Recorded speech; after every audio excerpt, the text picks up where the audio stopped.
हे राम राम नमस्कार सत श्री अकाल। तो कैसा आप लोग, उम्मीद करता हूँ सब अच्छे होंगे। तुम्हारा भाई हमेशा की तरह मस्त है, चकाचक है। तो अपनी देहरादून डायरीज चल रही थी और उसी के कारवा को उसी को आगे बढ़ाते हुए आज हम जा रहे हैं सहस्त्रधारा। पिछले कुछ व्लॉग में बताया था कि पानी पुनी वाली जगह है, तो बहुत ज़्यादा मौज मस्ती होती है, बहुत ज़्यादा भीड़ होती है और कुछ ऐतिहासिक वो है जगह है, मतलब प्राचीन काल से जुड़ी हुई, उसके बारे में भी आपको बताएंगे। तो सीन सेम वही रहेगा, मैं जाऊँगा मोहित के पास, उसे उठाऊँगा, फिर हम आगे जाएंगे। तो मज़े करेंगे, मस्ती करेंगे, फ़न करेंगे हमेशा की तरह। तो बस काफ़ी लेट हो गया हूँ, निकलते हैं।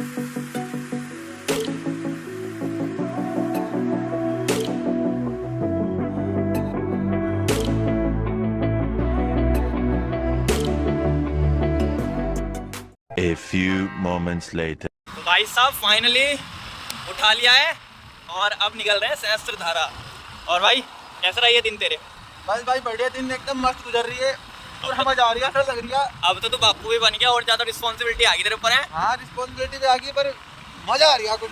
और वो इलेक्शन में भाई उत्तराखंड में लोकसभा के पहले चरण के वो हुए हैं। इलेक्शन में तेरे भाई ने बढ़ चढ़ के हिस्सा लिया इलेक्शन में भाई साहब। भाई लेना चाहिए, एक जिम्मेवार व्यक्ति, भारतीय का यही काम है। तेरे को क्या लग रहा है, क्या क्या सीन रहने वाला है? 5 सीट आई भाई बीजेपी की। हाँ, और 5 सीट आई। और पर वो ना यार, जो भूमि वाला मैटर है ना, वो उनकी तो भंडारी का सिस्टम, वो थोड़ा सा यार वो कानून और अंकिता भंडारी जो केस है, उस वजह से थोड़ा सा मुझे भी लगता है कि कहीं ना कहीं वो एक मैटर बन सकता है। लेकिन पब्लिक है, समझदार है, सोच समझ के ही वोट किया होगा। हमारे हिमाचल में लास्ट चरण में होंगे, लेकिन लगता है कि भाई हो जाएगा इस बार। 400 तो बहुत ज़्यादा हो गया, लेकिन ये है कि 300 तक तो आ ही जाएगी, है ना?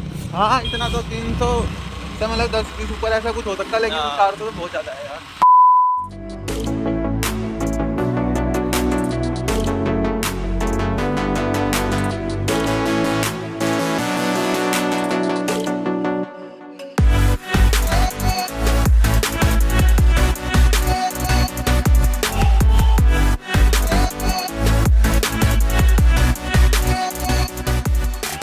गर्मी में भाई सब बरसाती मेंढक की तरफ भाग के आ रहे हैं, सहस्त्रधारा की तरफ। रॉबर्ट के सहस्त्रधारा तो बरसाती मेंढक बन रही है।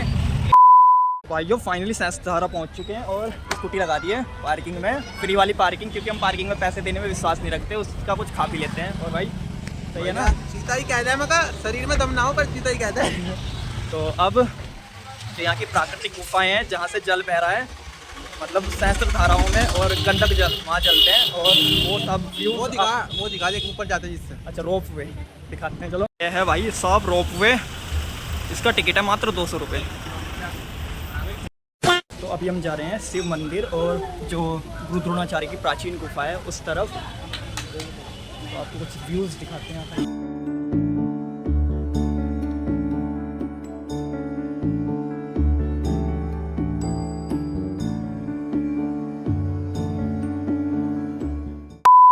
तो भाइयों अभी हमने किए थे गुरु द्रोणाचार्य की जो गुफा है उसके दर्शन और साथ में महादेव मंदिर के दर्शन। अब हम जा रहे हैं सहस्त्रधारा, मतलब जहाँ से इसका नाम पड़ा, एक ही पर्वत से बहुत सारी जो धाराएं बहती है, मतलब सहस्त्र उसमें, उस वजह से उसे और ज़्यादा करीब से देखने के लिए।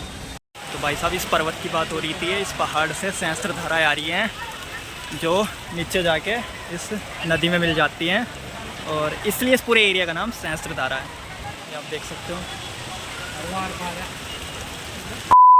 तो भाई साहब सामने एक गुफा है बहुत ज़्यादा फिसलने वाली, मतलब पूरे उसमें फिसलन हो रही है। तो पहले मोहित साहब जाएंगे। मोहित साहब चलिए। पहले तू जा। पहले आप जाएंगे मोहित साहब। चलो तो फिर मैं भी चल लिया। तो चलो फिर आप चलो पहले इस गुफा में।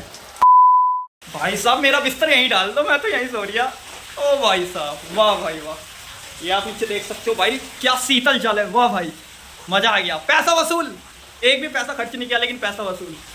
वाह भाई साहब, मोहित भाई साहब कुछ भाई है। भाई साहब गुफा के अंदर जाके भी देख लिया और दर्शन भी कर लिए, गुफाओं में घूम लिए, और सहस्त्रधारा का जो आपको प्राचीन इतिहास था वो भी थोड़ा सा बता दिया। अब होगी भाई मस्ती, अब जाएंगे पानी में जाएंगे भाई साहब, पानी का मस्ती ब्रो।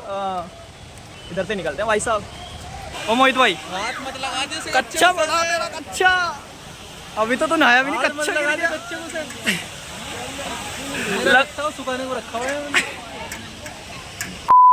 तो भाई साहब सीन ये है, एक एक बंदा ही नहा रहा है, अभी मोहित नहा रहा है क्योंकि बैग बुग है, उसमें पर्स है, बहुत सारी चीज़ें हैं, तो संभाल के चलना पड़ता है भाई साहब। आपको पता है ऐसी जगह हो जाती है चोरी चारी। तो भाई एंजॉय कर रहा है, देखो वाह भाई साहब वाह, वाह भाई साहब वाह। A few moments later. Haridwar वाला सीन कर, 3-4 डुबकी मार, एक और। हाँ ये हुई ना बात, एक और। अबे एक मार देना, मार। भाई ये तो शुरू होते ही खत्म हो गया यार। तो भाई साहब पानी में तो बहुत मस्ती मौज मस्ती कर ली है। अब एक गंधक जल है जो मैंने आपको बताया था, तो उसमें नहाने से त्वचा रोग जो होते हैं, थोड़े जो रोग होते हैं वो सारे खत्म हो जाते हैं, उसमें भी डुबकी मारेंगे जाके। आजा भाई।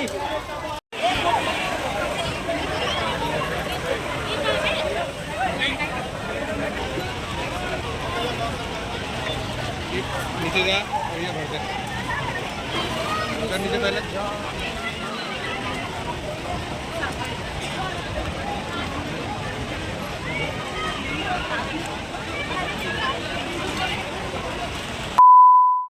तो भाई साहब पानी में बहुत ज़्यादा मस्ती की, गंधक गुंधक जल में भी नहा लिए, जैसे बोलते हैं, सारे रोग मुक्त कर लिए अपने। तो निकलते हैं अब यहाँ से, कुछ खाएंगे भी। कुछ खाने का प्लान बना रही है तो वही सोचा हमने, बहुत ऊपर के लेवल की मीटिंग करी और हमने डिसाइड किया क्या खाएंगे। Cold drink pizza. Cold drink pizza. पता नहीं साली, जब से हमने एक बार लास्ट बार मेले में कोल्ड ड्रिंक पिज़्ज़ा खाई थी, तब से यही चीज़ जुबान में है, कोल्ड ड्रिंक पिज़्ज़ा खाएंगे। मैंने खाई थी, घर ला के खाई थी। हाँ वही चीज़। तो अभी ट्रैफिक में है थोड़ा सा, निकलते हैं यहाँ से और आते हैं कुछ। दिल्ली जैसा ट्रैफिक क्यों हो रहा है यहाँ? ट्रैफिक ही ट्रैफिक, दिल्ली जैसा ट्रैफिक। 2 hours later. तो भाई साहब घर पहुँच गए हैं, आते आते लेट ही होगी, ऑलमोस्ट रात ही हो गई है। तो आज का व्लॉग उम्मीद करता हूँ आपको अच्छा लगा होगा। हमने तो अपनी तरफ से काफ़ी ज़्यादा फ़न किया था, और बस यही है कि ट्रैफिक मिल गया था।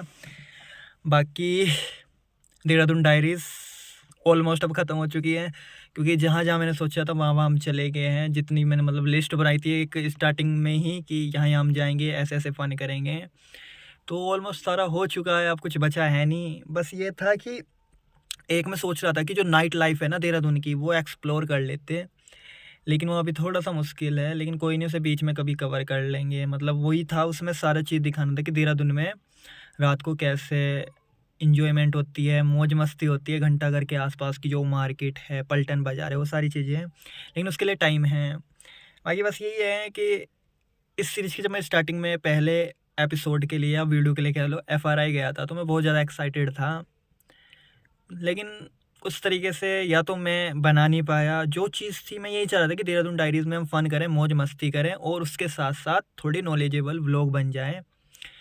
लेकिन चैनल के आप देख रहे होंगे व्यूज़ उस हिसाब से आई नहीं है जैसे मैंने सोचा था। अब क्या बोलूँ, चलो ठीक ही है जो भी हो गया। बस ये देहरादून डायरीज़ यहीं पे ख़त्म करेंगे। नई व्लॉग नई सीरीज के साथ वापस आएंगे, कोशिश करते रहेंगे। बाकी तो कोई बड़ी बात है नहीं है, तो छोटी मोटी चीज़ें हैं। कोई कामयाब होता है, कोई ताउम्र सफ़र में रहता है, वो कुछ ऐसी सी लाइनें थी, वही चीज़ें। बाकी देखते हैं, अब कुछ बड़ा अच्छा करने की कोशिश करेंगे। बाकी व्लॉग अच्छा लगा हो तो लाइक सब्सक्राइब कर देना। बाकी कुछ कहने की वो नहीं है, बस जल्दी मिलेंगे, तब तक के लिए जय श्री राम।